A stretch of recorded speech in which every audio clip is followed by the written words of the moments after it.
Welcome to the Fearful Fright series, where we will be reading with our favorite green ghoul, Grimmer. Now sit back and enjoy this twisted tale. Today our story is called Voice of the Wizard. The red moon rose like a wound reopening in the sky. Merlin stared at it from the edge of the forest, his wizard's hat pulled low, the spellbook sweating ink in his hands. "Well," he said, voice cracking slightly, "that's definitely worse." Bryn squinted upward. On the bright side, it's very dramatic. Thunder rolled. Somewhere far away, something howled like a wolf choking on a choir. The plan. They returned to Eildor by dawn. The village was awake in the way mice are awake when a cat is nearby, quiet, twitchy, terrified. The breadmaker ushered them inside, bolting the door behind them. "You shouldn't be here," she whispered. "Uther's guards took 3 men last night. One for sneezing too loudly. One for looking hopeful. And one because Uther didn't like his face." Bryn frowned. "That last one happens a lot, doesn't it?" "All the time," the breadmaker said. Merlin set the spellbook on the table. It thumped like a heartbeat. I think we can stop him," Merlin said. The room went very quiet. "With magic?" the breadmaker asked. "With some magic," Merlin admitted.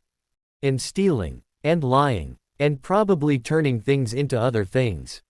Bryn grinned. "I'm in." The breadmaker hesitated. Then she straightened, eyes fierce. "I've fed this village for 40 years while Uther ground us down. If there's a chance, even a foolish one, I'll help." And so the plan was formed. It had 5 steps, which Bryn wrote on a loaf of bread because no one had paper. Gather people who hate Uther. Sneak into the castle. Don't die. Kill Uther. Celebrate with bread and wine. Merlin stared at it. "This feels incomplete." "That's planning," Bryn said confidently. "Recruiting the resistance." They gathered allies quietly. There was old Tom, who had lost both knees and somehow still ran faster than guards. There was Marta the goat, who headbutted soldiers on principle. There was twin brothers both named Hugh, neither of whom could read but both of whom were excellent at throwing rocks. There was Elspeth, the former castle cleaner who knew every secret passage and one extremely judgmental ghost. And there were the children Merlin had saved, armed with sticks, courage, and deeply personal grudges. Merlin looked at them all and felt something twist in his chest. "I didn't plan to lead anyone," he said. Bryn clapped him on the back. "Too bad. You've got a hat." The spellbook flipped open. A sentence appeared. "Lead, or lose them all." Merlin swallowed. "Right. No pressure." Sneaking into the castle. Night fell. The red moon loomed, pulsing like it was listening. The castle of Uther Pendragon rose above them, black stone, cruel towers, moat full of alligators wearing armor because of course they were. Elspeth led them to a hidden tunnel behind the old well. "Mind the 3rd step," she warned. "It screams." It screamed. Very loudly. Guards shouted. Torches flared. "Plan B," Bryn yelled. What was Plan B? Merlin screamed back. "Run and magic." Merlin opened the book, shouting words at random. Let the walls think they're cheese." The stone walls softened, oozing slightly. One guard bit it. "It is cheese," he said thoughtfully before being knocked unconscious by Marta the goat. They burst into the castle proper. Alarms rang. Alligators hissed. Somewhere, a lute played ominously. The castle of horrors. Inside, the castle was worse than the stories. Hallways stretched when you walked down them. Portraits screamed insults. The floor tried to eat Hugh.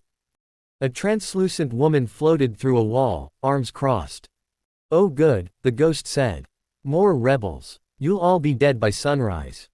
"Helpful," Bryn said. Elspeth nodded respectfully. "Maud, this is important." The ghost sighed. "Fine. Uther's in the throne room. He's changed." Merlin felt cold. "Changed how?" Maud leaned close. "He doesn't eat soup anymore." They reached the doors. Something thudded on the other side. Something big. The spellbook shook violently. The king is not just a king. King Uther Pendragon, first of his horrors. The doors burst open. Uther stood beneath the red moonlight pouring through the windows. He was enormous, twisted, crown fused to his skull. His shadow moved wrong, sprouting claws and horns. "My people," he boomed, voice echoing inside their bones. "You've come to kneel." Merlin stepped forward, heart hammering. "No," he said, "I've come to end you." Uther laughed, and the sound turned several torches inside out. "Boy," Uther said softly, "do you know where your power comes from?" Merlin froze. "The blood moon," Uther continued. "The same curse that made your father what he was. I cultivated it." The room shook. Bryn whispered, "Merlin." Merlin's hands glowed red. The book screamed. The battle. Chaos exploded. Guards charged. Children threw rocks. Marta headbutted Destiny. Old Tom stole Uther's boot mid-fight. Merlin shouted spell after spell. "Turn his shadow against him." Uther's shadow slapped him. "Make his crown tickle." Uther laughed uncontrollably. "Release the pond frogs of justice." Hundreds of frogs rained from the ceiling. Uther roared, swatting them away.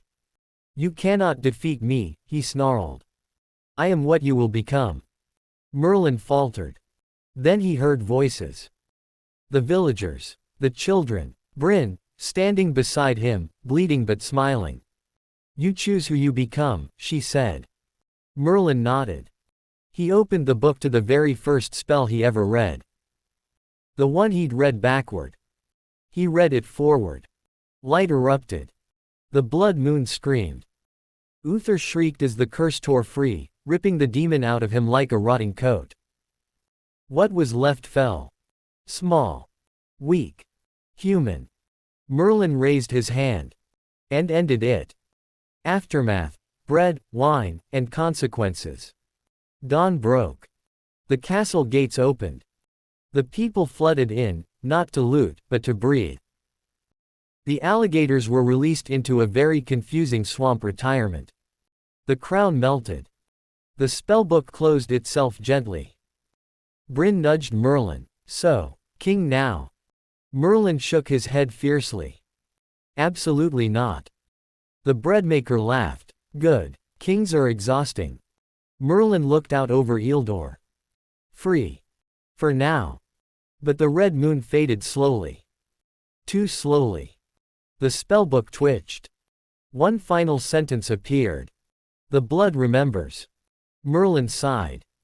"Well," he said, "at least tomorrow might be quieter." Somewhere far away, something laughed. To be continued.